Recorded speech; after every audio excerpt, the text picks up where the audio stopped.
Hi everyone, welcome back to the channel. In this tutorial, I will show you how to get the Bob's Easter Egg Ornament in Heartopia.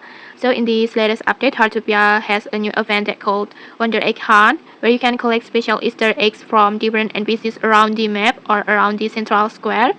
And then one of them is Bob's Easter Egg Ornament, like this. And to get these Easter eggs, it's super easy. Just go to the Bob store or Bob shops and just walk around in front of the store, and then you will notice there is a Easter eggs above the umbrella, this one. And then just open your camera and then just take a photo of the Easter eggs.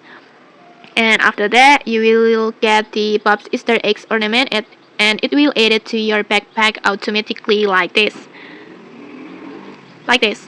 You will get this Bob's Easter eggs ornament. And okay, that's it. Super easy, right? If you found this helpful, don't forget to like, comment, and subscribe for more tutorials. Thanks for watching and see you.